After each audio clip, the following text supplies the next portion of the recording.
істің мән-жайын түсіндірген пайғамбарымыз саллаллаху алейхи уассалам осылайша үмметке барлық жүйені көрсетті. Соның ішінде бір ерекше айта кететіні истихара деген намазды пайғамбарымыз саллаллаху алейхи уассалам сізбен бізге кеңес етті. Бұл истихараның пайдасы, негізгі тәржімасы, аудармасы, истихара деген сөз хайырды талап ету деген мағынаны білдіреді. Истифәл деген бап болады арабтың тіл қағидасында. Қашан ол истифәл бабынан келетін болса, бір сөз оның талап ететінін ерекшелігін көрсетеді. Сол истихара деген сөз хайырдан шығады, жақсылық деген сөзден шығады. Сол жақсылықты, хайырды талап ету. Бұл истихараны қылған адам Алланың тарапынан қорғалып, жақсылыққа қарай жетеленетін болады.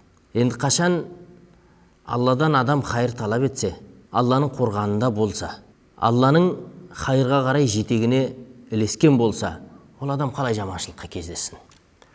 Тіпті адамның қолымен істелмейтін істер өзімен өзі жүріп, адамның қолымен тоқталмайтын істер өзімен өзі тоқталып, керемет бір жағдайлар истихараның соңынан көрініп жатады. Муслимнің риуаятында Жабир ибн Абдулла радияллаху анхудан истихараға қатысты хадис келеді. Сонда Жабир ибн Абдулла радияллаху анхума былай дейді: «Кана Расулуллахи саллаллаху алейхи ва саллам юаллимуна ал-истихарата фил умури куллиха кама юаллимуна ас-сурата мин ал-Qur'ан». Пайғамбар саллаллаху алейхи ва саллам бізге әрбір істе истихара намазын оқуды үндейтін, бұйыратын, үйрететін. Тіпті Құранның бір сүресін үйреткендей бізге тәптіштеп тұрып осы нәрсені ескертетін дейді. Яғни истихарамен басталған іс, иншалла, ақыры нәтижелі болсын, нәтижесіз болсын, бәрібір ол тек қана жақсылыққа иншалла жазылады деген үміттеміз. Бұл истихара намазының дұғасы Алла субхана тағаланың еркіне өз ісіңізді тапсыру. Алла субхана тағаланың таңдауына өз ісіңізді қалдыру. Енді осындай шешімге бел буған Алланың пендесі ол қалай Раббысынан сый-сияпат алмасын? Бұл дұғада Пайғамбарымыз саллаллаху алейхи ва саллам үйретті бір ғажап сөздер. Аллахумма инни астахирука би'илмик. Ей Аллах, мен сенің іліміңменен хайыр сұраймын. Ва астақдирука биқудратик. Сенің құдіретіңнен сүйеу көре отыра жақсылық сұраймын. Ва ас'алука мин фадликал азим. Және осылайша сенің ұлық болған фазылыңнан, нығметіңнен үміттімін. Фа иннека тақдиру ва ла ақдир. Шынында сен бір нәрсені белгілеп, мөлшерлеп бере аласың. Мен ешбір нәрсені белгілеп, мөлшерлей алмаймын. Ва та'ламу ва ла а'лам ва анта алламул ғуюб. Және сен жақсы білушісің, мен ештеңені білмеймін. Сен ғайыптың ғалымысың, сен ғайыпты да жақсы білесің. Аллахумма ин кунта та'ламу анна хазал амра. Ей Аллах, сенің іліміңде осы істің ақыры қандай болатыны белгілі болса, яғни бұл жерде Алла мүмкін біледі, мүмкін білмейді деген түсінік тумасын.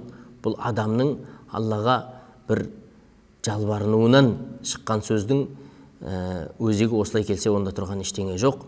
Я Алла, сенің іліміңде осы істің ақыры қандай болғаны белгілі болса, деп осы жерде өзінің жаңағы ісін белгілейді. Мына жұмысқа тұрсам ба, тұрмасам ба? Мына затты сатып алсам ба, сатып алмасам ба? Осы жанұядан қыз алсам ба, қыз алмасам ба? Қыз бала болса, осы жанұяға тұрмысқа шықсам ба, шықпасам ба? Деген сияқты істерді өзі осы жерде белгілейді. Анна хазал амра, осы іс хайрул ли фи дини ва мааши ва ақибати амри. Егер де осы іс мен үшін жақсылық болса, дінім үшін, дүнием үшін, және ақырында нәтиже ақыреттегі шешім үшін жақсылық болатын болса, фақдурху ли, онда бұл нәрсені маған нәсіп ет. Ва яссирху ли, және бұл нәрсені маған жеңіл ет. Thumma барик ли фи, және осылайша маған бұл істе береке қой. Ва ин кунта та'ламу анна хазал амра шаррун ли. Ал енді сен білген болсаң, я Алла субхана тағала, бұл іс мен үшін хайырсыз, жақсылықсыз, жамандық әкелетін болса, фи дини ва мааши, дінімде және дүниемде, ва ақибати әмри, ақыр аяғында нәтижесі дүние ақыретте мені жақсылыққа апармайтын болса, фасрифху анни, онда бұл нәрсені менен алыс ет, ұзақ ет. Васрифни анху, және солайша мені де бұл істен алыс ет. Істі менен алыс ет, мені ол істен алыс ет. Вақдур ли ал-хайра хайθу кан, thumma раддини бих, ау ардини бих, екеуі де дұрыс. Кейін маған жақсылықты белгіле де, бұл істен мені алшақ қылып, мені өзіңнің шешіміңмен разы етіп қой дейді. Не деген жақсы дұға. Осы дұғаны жасап, Алладан бір қайырды сұрайтын болсақ, Алла субхана тағалаға өзіміздің әлсіздігімізді көрсететін болсақ, иншалла, дүниеде және ақыретте, ақыр аяғында өзіміздің дінімізге, иманымызға, иншалла, осылайша қорған қил'a, яғни бір қоршауға ала аламыз. Алла субхана тағала баршамызға дүние ақыретте қайырға кездесуге, әрбір ісімізде алдын Алладан қайыр сұрауға тауфиқ берсін. Табаранидың бір риуаяты есіме түсіп отыр. Анас ибн Малик радиаллаху анху айтады: "Ма хаба ман исташар, ва ла надима ман истахар." Кім ақылдасқан болса, ол өкінішке тап болмайды. Ал енді кім истихара қылған болса, қайыр сұраған болса, Алладан қайыр талап еткен болса, сөйтіп барып ісін бастаған болса, онда ол ешқандай қайғыға қалмайды дейді. Яғни екі нәрсені айтады. Қазақ кеңесіп пішкен тон келте болмас дейді.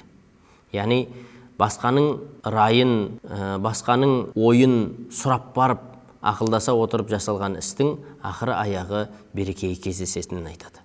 Ал енді екінші нәрсе истихара, жақсылық сұрау. Кім жақсылық сұраса, ол қайғыға қалмайды. Әрине жақсылық сұрағаннан кейін Алла субхана тағала пендесінің қолын құр қайтармайды. Тіпті ол іске аспай қалса дағы, оның артында бұл адам үшін дүние ақыретте жақсылық бар деген сөз.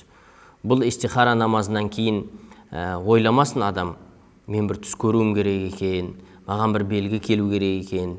Жоқ, ондай ештеңесі де жоқ.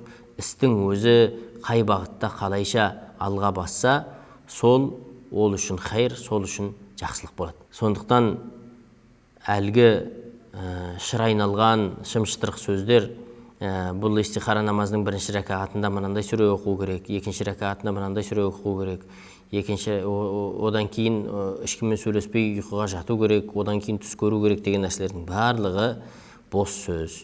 Ол ұйқыға ешқандай шарт қойылмаған, я бір белгілі сүрелерді оқу шарт қойылмаған. Сондықтан адам кез келген өзіне жеңіл сүресімен, кез келген уақытта, күндіз болсын, түнде болсын, бұл истихара намазын оқып кете бере алады. Әрбір іске машайықтардың айтуы бойынша шамамен асып кеткенде 3 мәрте истихара жасалсын, кем дегенде 1 мәрте истихара жасалсын деген.